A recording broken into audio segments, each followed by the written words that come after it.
There are some signs that as the housing market rounds its peak activity moment for the midpoint of the year, home prices are also at a new peak for the year. Home prices are fractionally below last year at this time.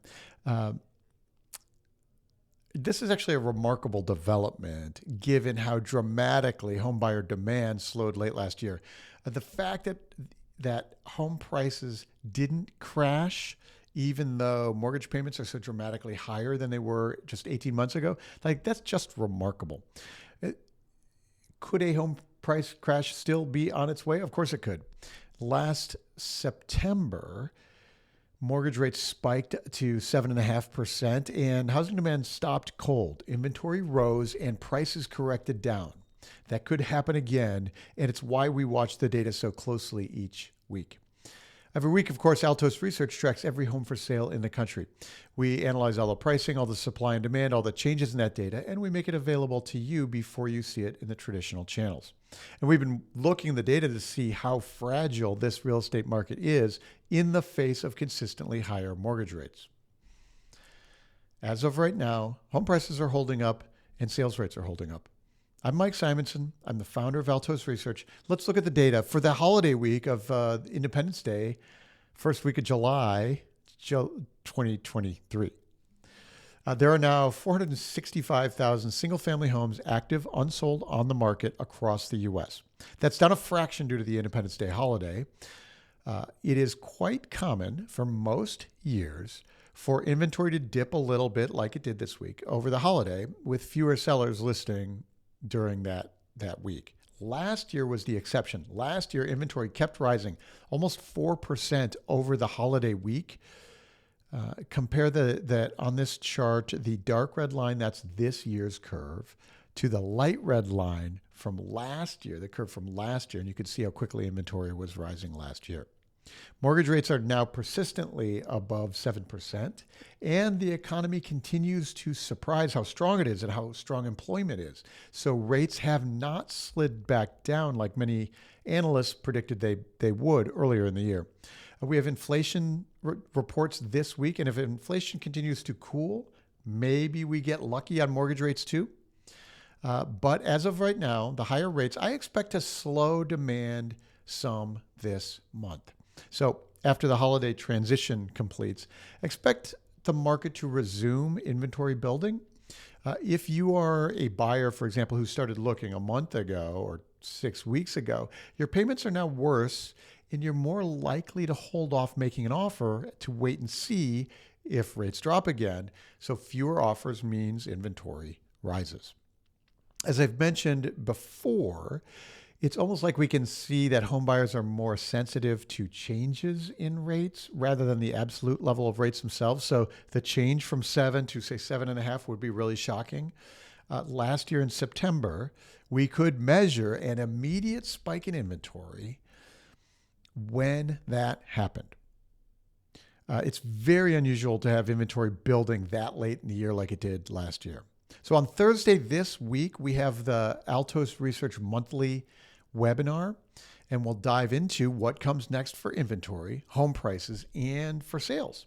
If you need to understand the data and how to talk about the data, you should join us. These are free, but they're limited to the first 1,000 attendees. So click the link in the description below to reserve your spot. You can still get your spot. That's this Thursday, July 13th at 10 a.m. Pacific.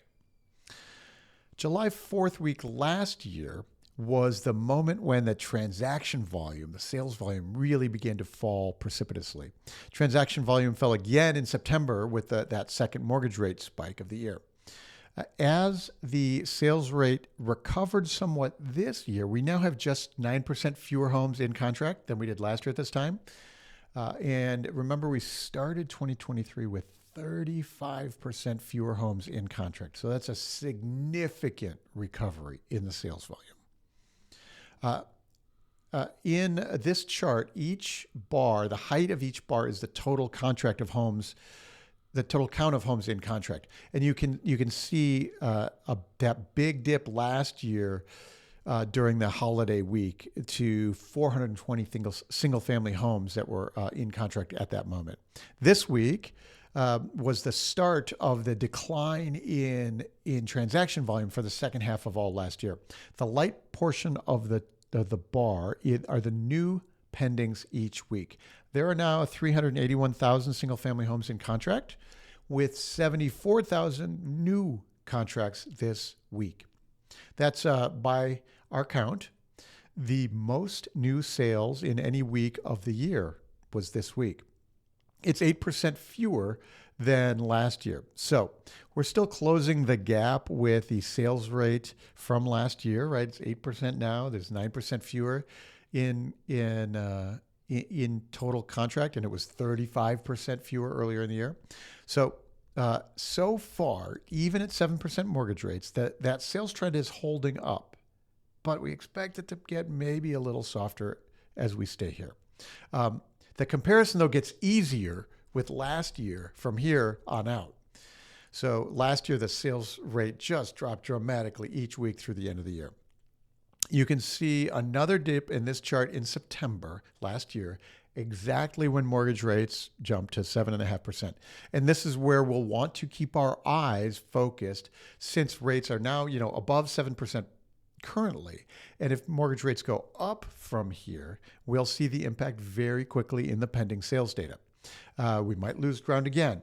So we'll keep this chart updated in the coming weeks, and we can see what we learn about how home buyers react to the latest surge in mortgage rates. Price reductions are doing their seasonal climb as well. Homes that have been on the market for a few weeks and have not get their offers, they start to do their price cuts, especially later in the summer. You can see the annual curve here.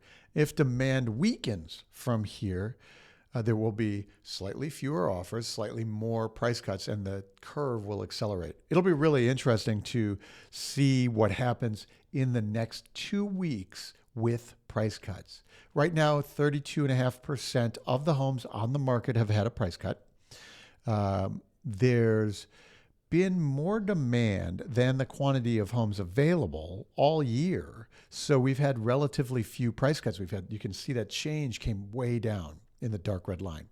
But that can change quickly. And so home buyers are very sensitive to changes in affordability, and home sellers will see it too. So you can see the trajectory of the dark red line here, and the curve, that's the curve of the price reductions for the year.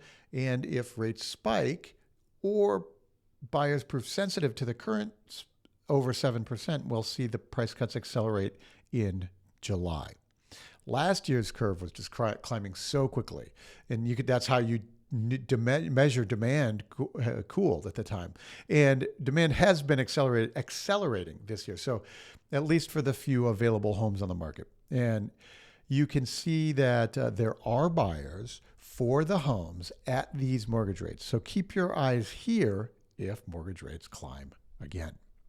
The median home price in the U.S. is $452,490 this week. That's 0.5% lower than last week. It's also 0.5% lower than a year ago. It's very common for the last week of June to be the peak of home asking prices, and it looks like this year was no exception. Home prices are flat year over year, essentially flat year over year, and there's no indication anywhere in the data that home prices are falling from here. I've been highlighting in this video all the places where we can see how buyer demand would be sensitive to affordability changes, but as of right now, demand has been sufficient to keep home prices supported. Both the median price of all the homes on the market and the median price of those new listings this week are slightly below last year at this time. The median price of the new listings is $400K right now. These are the listings the homes that got listed for sale this week. And the ones that come on the market over a holiday week tend to have a little discount. And generally, the price of the new listings declines in the second half of the year. Last year's price decline in the light red line was particularly steep in the second half. So there's a good chance that this year will very soon will be home prices of the new listings will be up year over year. And that, could happen in July, and we'll finish 2023 with positive home price appreciation over 2022. At the beginning of the year, I would have guessed that was very unlikely, but here we are. Seems actually very likely now.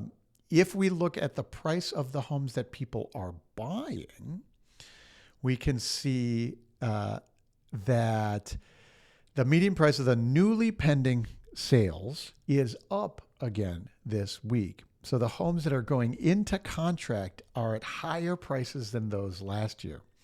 So this is very consistent now. It's been like several weeks, 6 weeks in a row, I think. Frankly, the annual price comparisons get another huge boost in September. You can see this chart is of the median price of the newly pending sales each week, those that go into contract. The dark red line is this year. The median price of those new pendings is $390,000. That's the highest sales price of the year so far.